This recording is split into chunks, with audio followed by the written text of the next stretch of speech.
Tulungan mo kaming makasalanan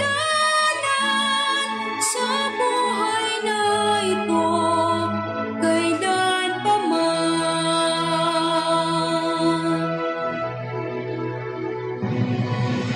Kami panalangin, O Birheng maawain, kay Jesus naming buwan. Pag-ibig niya naway sumaamin.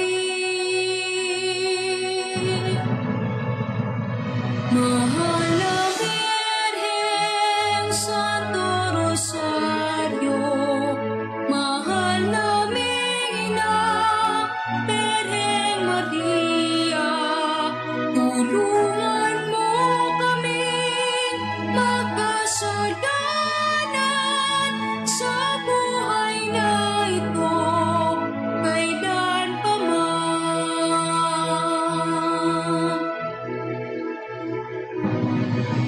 Kami pagtanggol mula sa kasamaan.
Sa ngalan ng Ama at ng Anak at ng Espiritu Santo.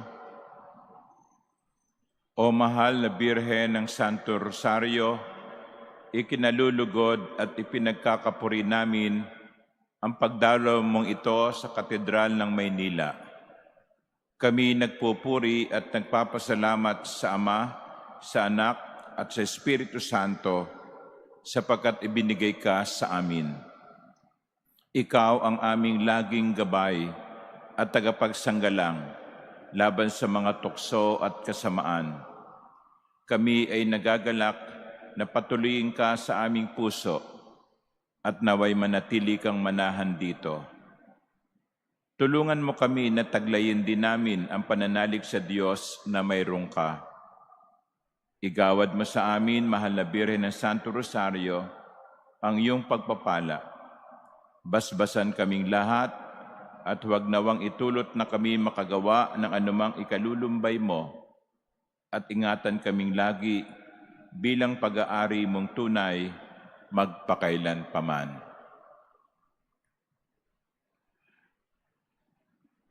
Salve Regina.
Magsiupo ang lahat.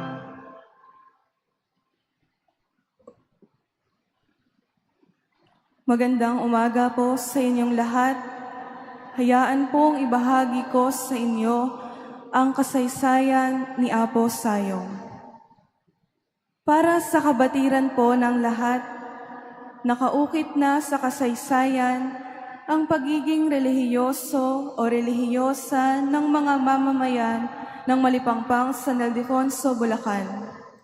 Ito po ay nakaugat na sa aming mga ninuno sa mga nakalipas na panahon. Narito po ang mahalagang yugto ng nakaraan kung paano nagkaroon ng masidhing pananampalataya sa Diyos sa pamamagitan ni Apo Sayong ang mga taga-Malipangpang. Taong 1919, itinayo ang kauna-unahang bisita o chapel nayari sa Pawid at Kawayan, sa bakuran ni Ingkong Narciso del Rosario, sa pamumuno ni Ingkong Dano Villasiran at ng mga matatanda sa nayon. Subalit makalipas ang ilang taon, ang bisita ay naibuwal ng bagyo, at ito ay muling itinayo sa pagtutulungan na rin ng mga mamamayan. Taong 1926, dumating ang imahe ng Santissimo Rosario sa pagsisikap ni Impong Ketang Nunez Reyes na siya ring nangalaga rito. At kasabay rin sa taong iyon ang paghahandog ng kampana ni Ingkong Mamerto Panganiban. Taong 1927, ika-22 ng Pebrero, idinaos ang unang pista sa nayon at pinagtibay din ng mga mamamayan na ang pasasalamat ng nayon ay idaraos naman tuwing ika-22 ng Nobyembre, na magpahanggang sa ngayon ay aming ipinatutupad at sinusunod. Taong 1930 ay muling naibuwal ng bagyo ang bisita, subalit hindi tumigil ang mga tao sa pagsasaayos nito. Taong 1946, matapos ang digmaang pandaigdig o World War II, ay muling ipinagpatuloy at idinaos ang pista sa nayon bilang pasasalamat sa aming patrona. Subalit sa taon ding ito naganap ang pagnanakaw sa imahe ng Mahal na Birhen ng Santo Rosario, na kung saan ay iniwanan ang imahen sa gitnang bukid na balina ang kaniyang mga braso at mga daliri. Kung kaya't ito'y muling pinangalagaan at ibinalik sa bisita.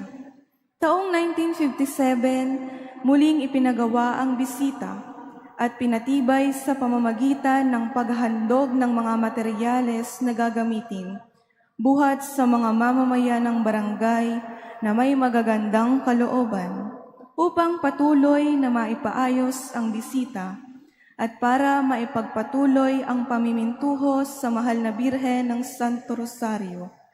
Taong 1974, sa ikalawang pagkakataon, ang imahen ay muling ninakaw.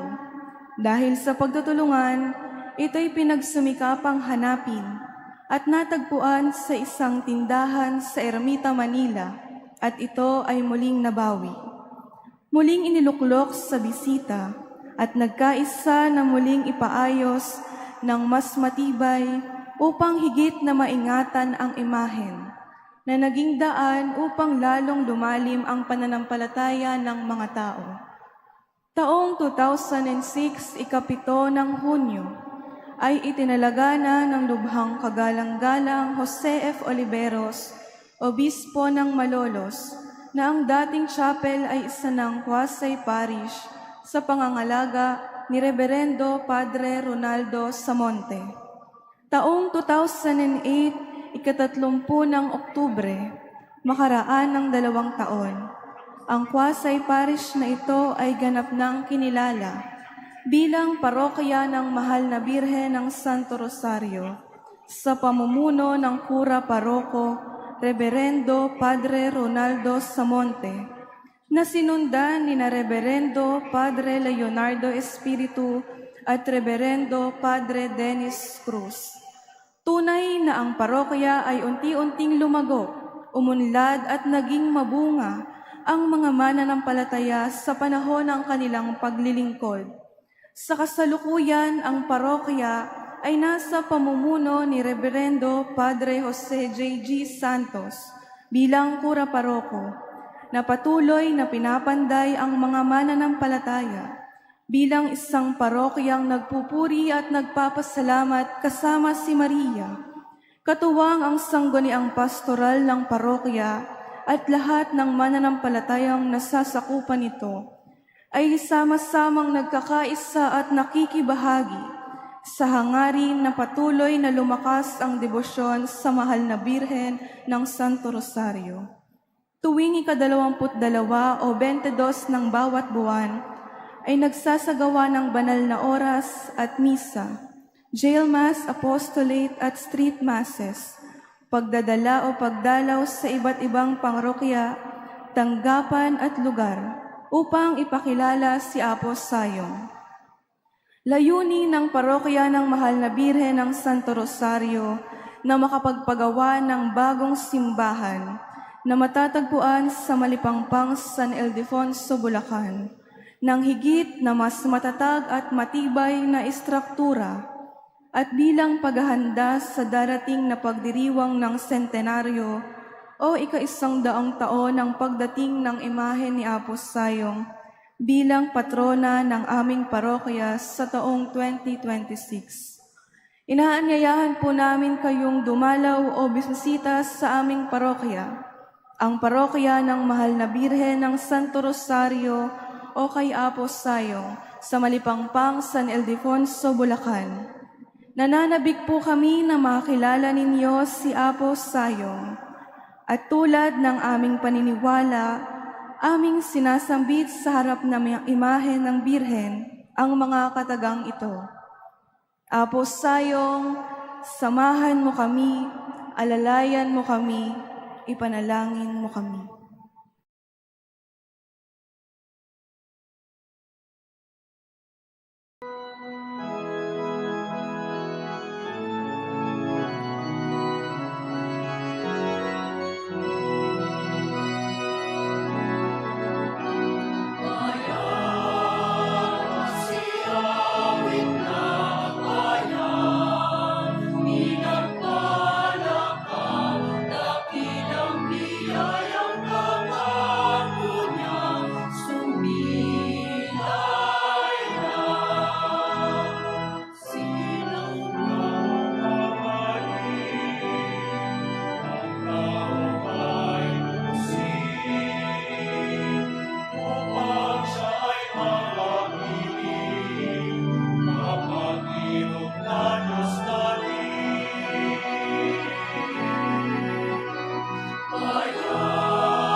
We gather in the name of the Father, and of the Son, and of the Holy Spirit. Amen.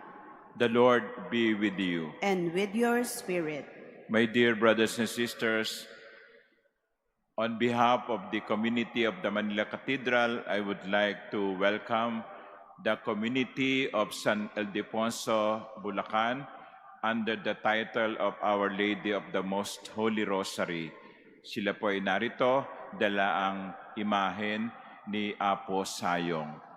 And we also welcome the community of our Saint Lorenzo Ruiz in San Pedro, Laguna, with their parish priest, Father Ricky, and also with the parish priest of San Ildefonso, Holy Rosary Parish, Father J. And I understand the community of the St. Alphonsus Regional Seminary from Lucena is coming, and some boarders from a dormitory run by the RBM. So, and also I would like to welcome other pilgrims coming to the Manila Cathedral today. So to all of you, mabuhay at maligayang pagdating po sa inyong lahat. To prepare ourselves for this Eucharistic celebration, let us acknowledge that we are all sinners and we need God's pardon and mercy.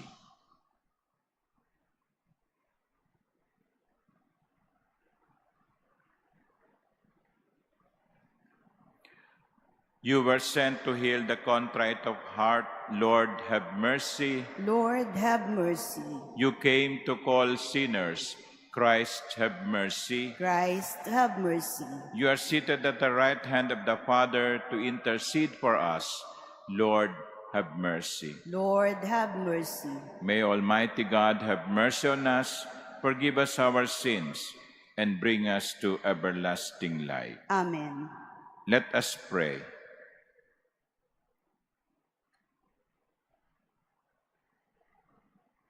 Grant us, O merciful God, protection in our weakness, that we who keep the memorial of the Holy Mother of God may, with the help of her intercession, rise up from our iniquities. Through our Lord Jesus Christ, your Son, who lives and reigns with you in the unity of the Holy Spirit, God, forever and ever. Amen. Please be seated. A reading from the letter of St. Paul to the Galatians. Brothers and sisters, Scripture confined all things under the power of sin, that through faith in Jesus Christ, the promise might be given to those who believe.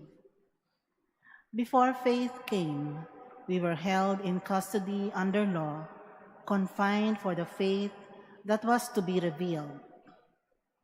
Consequently, the law was our disciplinarian for Christ, that we might be justified by faith. But now that faith has come, we are no longer under a disciplinarian, for through faith you are all children of God in Christ Jesus. For all of you who were baptized into Christ have clothed yourselves with Christ. There is neither Jew nor Greek, there is neither slave nor free person. There is not male nor female. For you are all one in Christ Jesus. And if you belong to Christ, then you are Abraham's descendants, heirs according to the promise. The word of the Lord. Thanks be to God.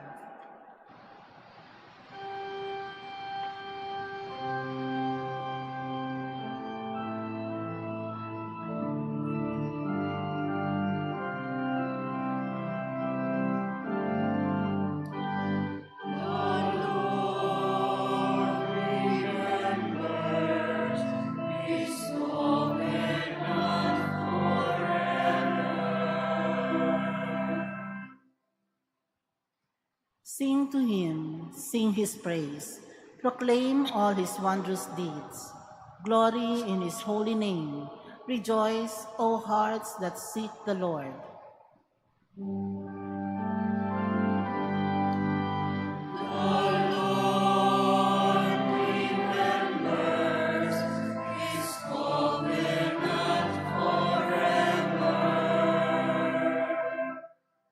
Look to the Lord in his strength.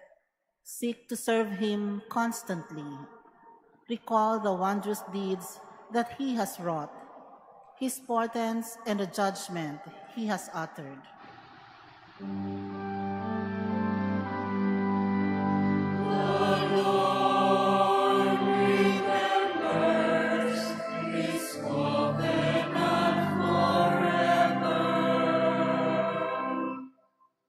You, descendants of Abraham, his servants, sons of Jacob, his chosen ones. He, the Lord, is our God. Throughout the earth, his judgments prevail. Please stand.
Blessed are those who hear the word of God and observe it.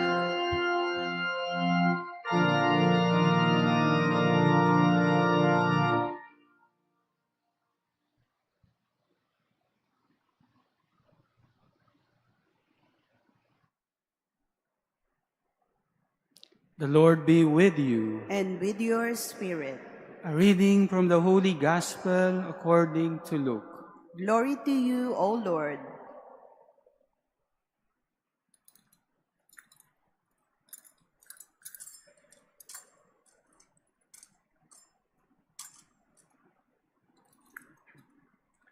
While Jesus was speaking, a woman from the crowd called out and said to him, "Blessed is the womb that carried you, and the breast at which you nurse." He replied, "Rather, blessed are those who hear the word of God and observe it." The Gospel of the Lord. Praise to you, Lord Jesus Christ. Please be seated.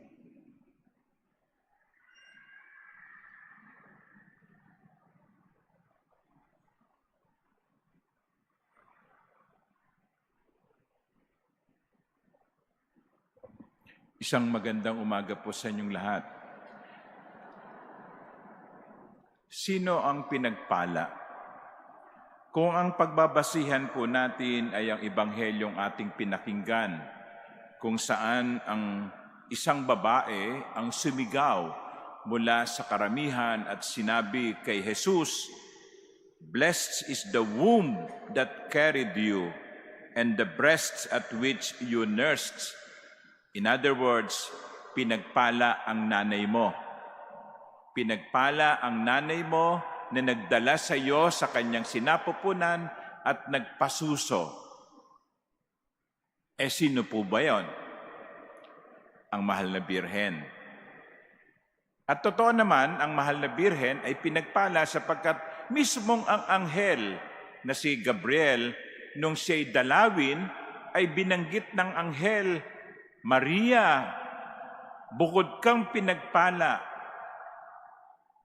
napupuno ka ng grasya. Mary, you are full of grace." So, kung sasabihin natin si Maria ay pinagpala dahil ang sinapupunan niya ang pinili ng Diyos na maging tahanan sa loob ng 9 na buwan, hindi tayo kasali doon. Hindi tayo kasama sa mga pinagpala sapagkat hindi naman natin dinala sa sinapupunan ang Panginoong Hesus. Hindi naman natin pinasuso si Hesus. So sa mga katwid, totoo yon kay Maria, pero hindi yun totoo sa atin. Masasabi yon kay Maria, pero hindi yun masasabi sa atin. We cannot be considered blessed because we did not carry in our womb Jesus. We cannot be considered blessed because we did not nourish Jesus through our breasts. Ang lungkot naman, ano? Ay, hindi pala ako kasali. Parang nagpaplano kayo na magpunta ng Singapore o Hong Kong. Lika, punta tayo. Patapos sinabi sa'yo, ikaw, hindi ka kasama. Ang lungkot nun. O kaya, sa mga taga Bulacan at Laguna na nagplanong pumunta ng Manila Cathedral, excited na excited ka. Pero 2 araw bago ang Sabado ay sinimula mong ubuhin at nilagnat ka pa. At nung mag-antigen, positive ka pala. Ay, hindi ka pwedeng sumama. Baka manghawa ka pa. Ganon ang nararamdaman natin. Hindi ako kasama. Hindi ako kabilang sa mga pinagpala. Pero mga ginigil kong kapatid, ang kagandahan nito ay bagamat hindi sinabi ni Jesus doon sa babae, mali ka sa sinabi mo. Hindi. Pero sabi niya, mas higit na pinagpala yung nakikinig sa salita ng Diyos at isinasabuhay ito. Now, sinong kabilang doon? Sa pangalawang grupo ng mga pinagpala, unang-una, ang Mahal na Birhen. Kasi ang Mahal na Birhen ay nakinig sa salita ng Diyos na ipinahayag ng anghel at ang Mahal na Birhen tinupad ang salita ng Diyos. So hindi lamang siya babaeng pinagpala dahil dinala niya sa kanyang sinapupunan si Jesus, pinasuso niya si Jesus, kundi siya'y pinagpala din sapagkat marunong siyang makinig at magsabuhay ng salita ng Diyos. Pero ang kagandahan ay ito, sa pangalawang kategorya ng pagpapala, pwede na tayong makasama. Dalawa lamang ang kondisyon. We are blessed if we listen to the Word of God and we observe it. Ang pinagpala ay ang nakikinig at nagsasabuhay ng salita ng Diyos. Pero aminin natin, hindi madali yon. Marami ang nahihirapan sa ating makinig. Bakit? Kasi ang dami nating ingay sa paligid.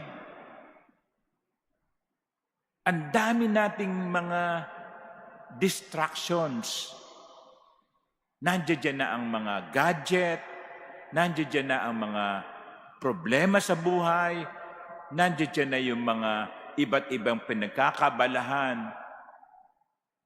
Kumisan, we find it difficult to listen to the Word because there are so much noises around us. There are so much distractions around us. Hindi ba kuminsan ganyan nga nangyayari?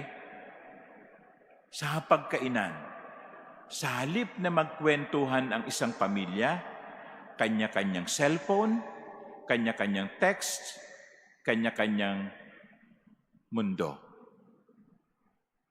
Sana po yung mga magulang na naririto at yung mga magulang na nakikinig sa akin at nanonood, sana magkaroon kayo ng family rule. Pag family meal, baba ang cellphone. Walang gagamit ng cellphone. Alam nyo, meron akong alam, mga magkakaibigan, pag sila'y kumain sa restaurant, ilalapag ang cellphone sa gitna, ang sumagot sa cellphone, siya ang magbabayad.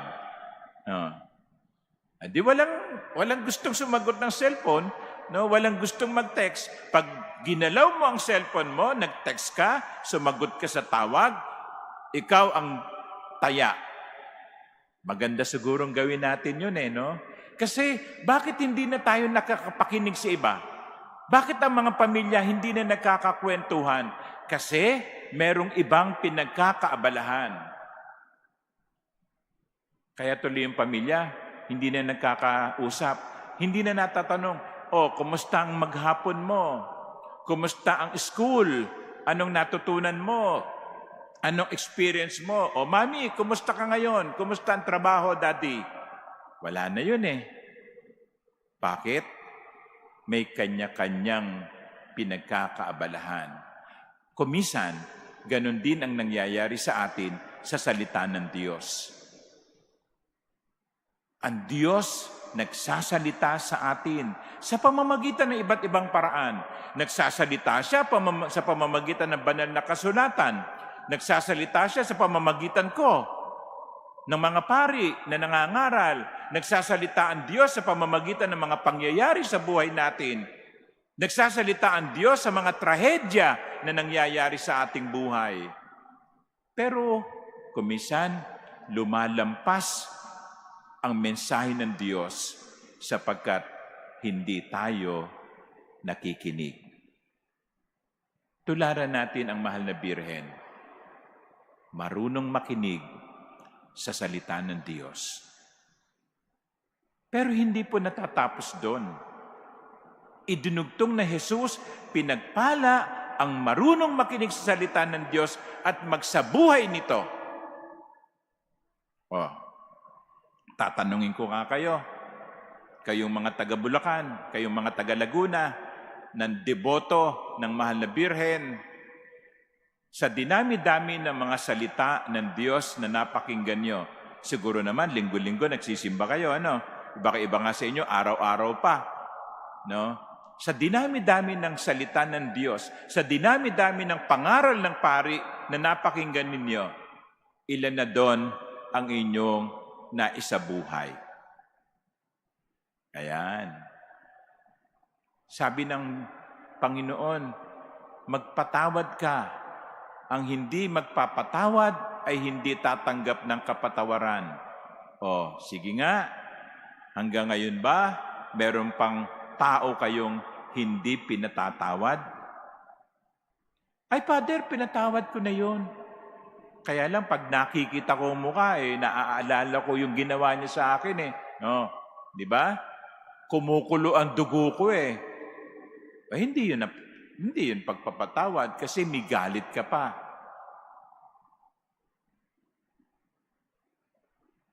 Napakinggan natin ang Panginoon, na mahalin mo ang iyong kapwa. Sige nga, wala ka bang chinismis? Ikinuwento? Ginawa ng kwento? Hindi mo ba ginawa ng kwento si Father Ricky?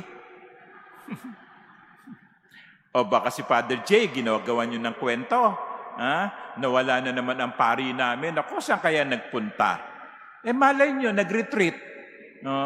Yan. Kumisan, yung mga taong simbahan, yung pa ang, noknokan ng mga chismoso at chismosa. Pero sabi sa atin sa salita ng Diyos, mahalin mo ang iyong kapwa. Hindi ba't pagmamahal yung igalang mo ang kanyang reputasyon? Ingatan mo ang kanyang dignidad? At huwag mo siyang igawa ng hindi totoong kwento? Kuminsan, Magaling tayong mag-imbento ng kwento at mahilig din tayong makinig sa mga fake news. See?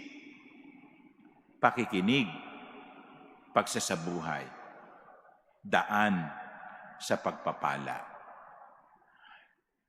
Hindi man natin dinala si Jesus sa sinapupunan natin, hindi man natin pinasuso si Jesus, maituturing pa rin tayong pinagpala sa mata ng Diyos kung tayo ay nakikinig at nagsasabuhay ng salita niya.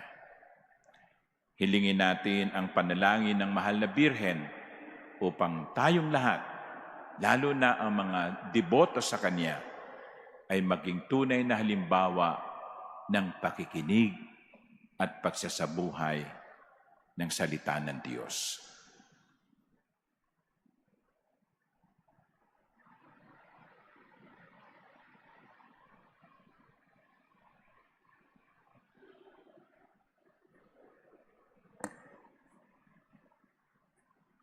Please stand. Inspired by Mary's faith and courage, we bring our needs before God the Father as we say, Lord, be it done to us. Lord, be it done to us. That under the patronage of Mary, the leaders of the Church may bring God's people closer to Christ by their preaching and example. Let us pray to the Lord.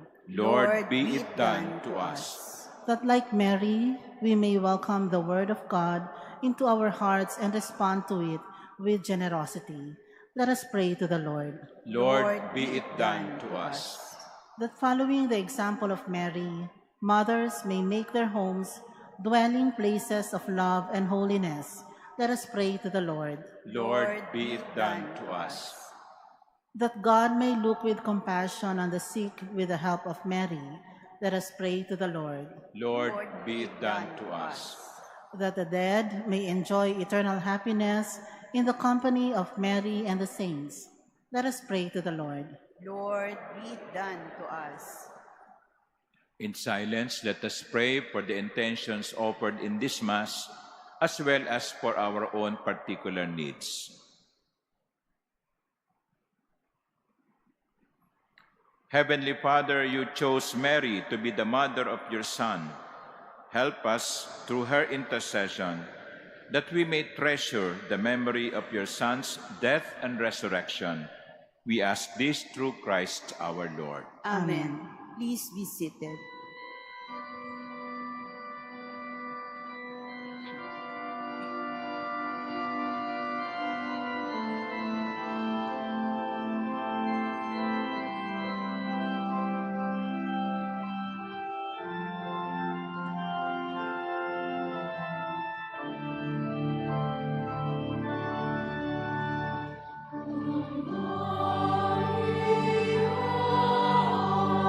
Lord,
Pray, my dear sisters and brothers, that my sacrifice and yours may be acceptable to God, the Almighty Father. May the Lord accept the sacrifice at your hands for the praise and glory of his name, for our good and the good of all his holy church. As we honor the memory of the mother of your Son, we pray, O Lord, that the oblation of this sacrifice may, by your grace, make of us an eternal offering to you, through Christ our Lord. Amen. The Lord be with you. And with your spirit, Lift up your hearts. we lift them up to the Lord. Let us give thanks to the Lord our God. It is right and just. It is truly right and just, our duty and our salvation, to praise your mighty deeds in the exaltation of all the saints, and especially as we celebrate the memory of the Blessed Virgin Mary, to proclaim your kindness as we echo her thankful hymn of praise. For truly even to earth's ends you have done great things and extended your abundant mercy from age to age. When you look on the lowliness of your handmaid, you gave us through her, the author of our salvation, your Son, Jesus Christ our Lord. Through him the host of angels adores your majesty and rejoices in your presence forever. May our voices, we pray, join with theirs in one chorus of exultant praise as we acclaim.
Please kneel. You are indeed holy, O Lord, the fount of all holiness. Make holy, therefore, these gifts, we pray, by sending down your Spirit upon them like the dewfall, so that they may become for us the body and blood of our Lord Jesus Christ. At the time he was betrayed and entered willingly into his passion, he took bread, and giving thanks, broke it and gave it to his disciples, saying, "Take this, all of you, and eat of it, for this is my body, which will be given up for you."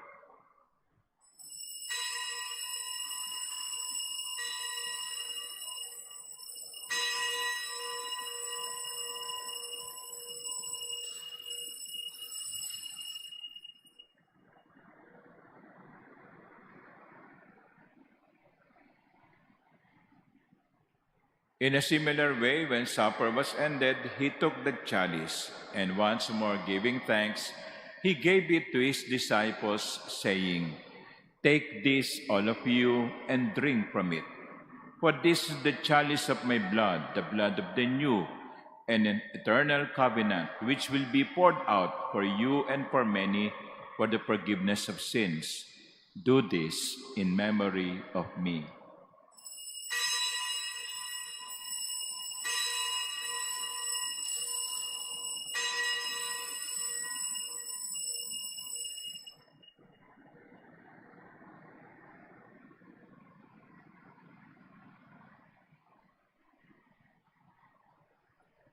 The mystery of faith. Please stand.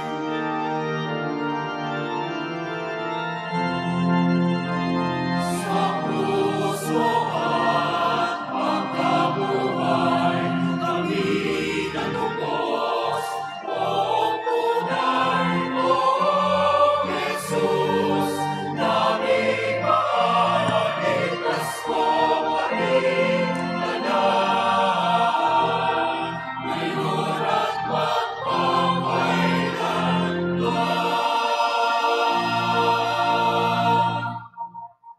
Therefore, as we celebrate the memorial of his death and resurrection, we offer you, Lord, the bread of life and the chalice of salvation, giving thanks that you have held us worthy to be in your presence and minister to you.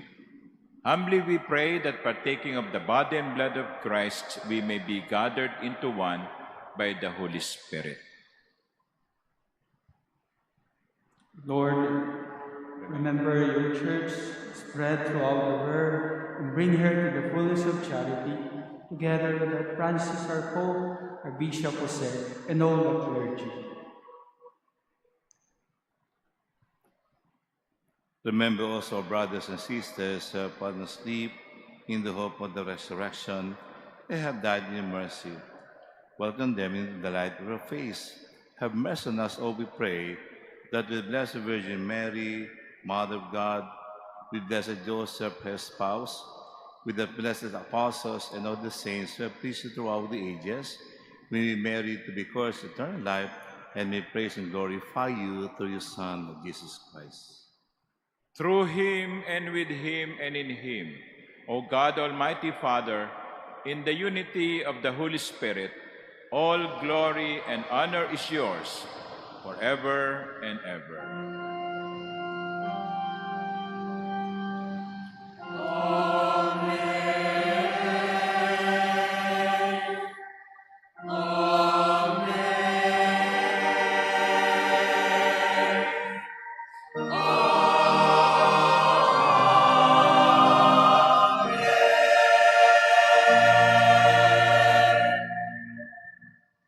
As one family with one common Father in heaven, we pray the prayer Jesus himself gave us.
Deliver us, Lord, we pray, from every evil. Graciously grant peace in our days, that by the help of your mercy we may be always free from sin and safe from all distress, as we await the blessed hope and the coming of our Savior, Jesus Christ.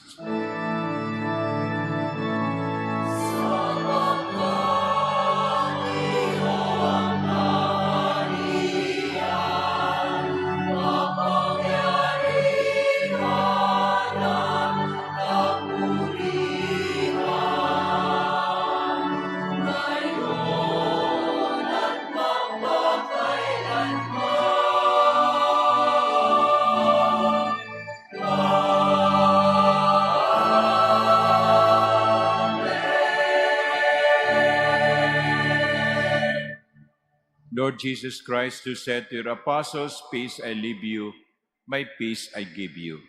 Look not on our many sins, but on the faith of your church, and graciously grant her peace and unity in accordance with your will, who live and reign forever and ever. Amen. The peace of the Lord be with you always. And with your spirit. Let us offer each other the sign of peace.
Please kneel.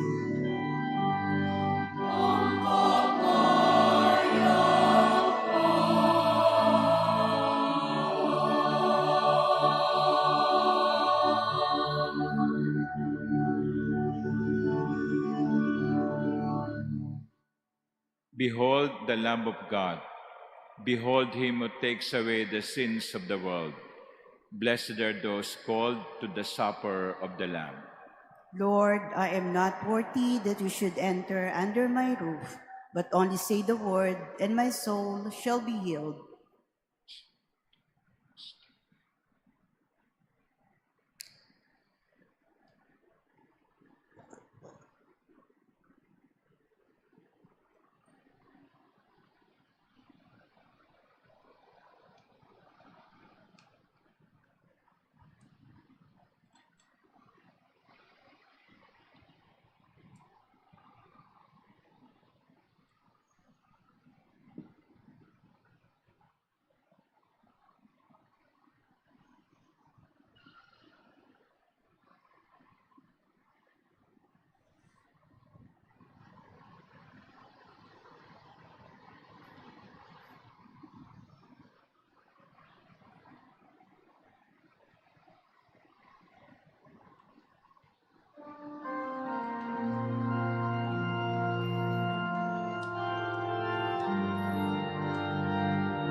Alalahanin mo, Birheng Maria, na kailan may hindi nabatid, na sinumang sa'yo'y umihiling ay hindi nabibigo na iyong dinggin.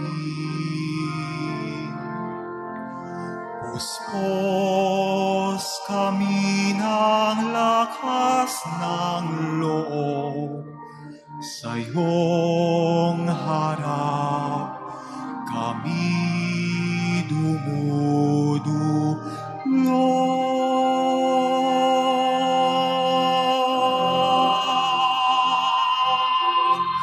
O Birheng Maria,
iyong awa kami pakinggan, hiling nami bigyang kasagutan. Puspos kami ng lakas ng loob, sa iyong harap kami dumudulog.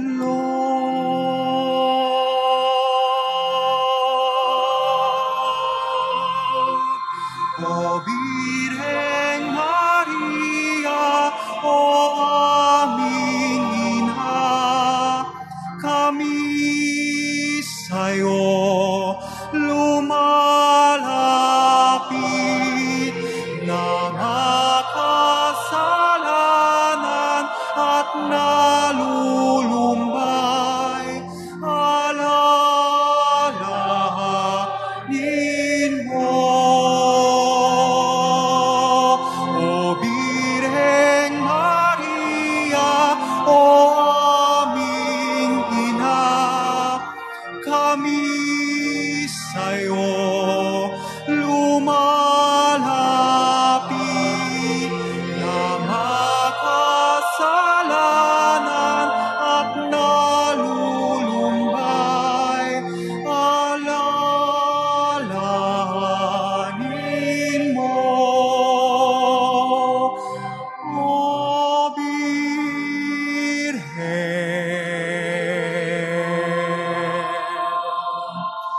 Maria.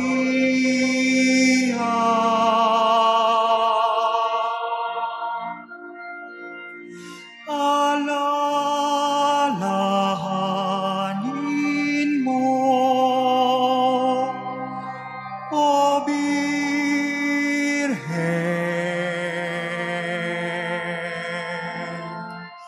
Maria.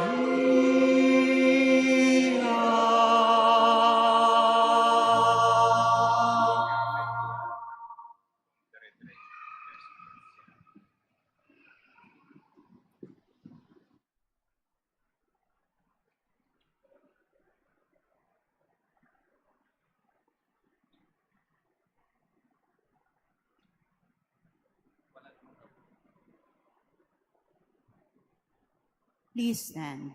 Let us pray.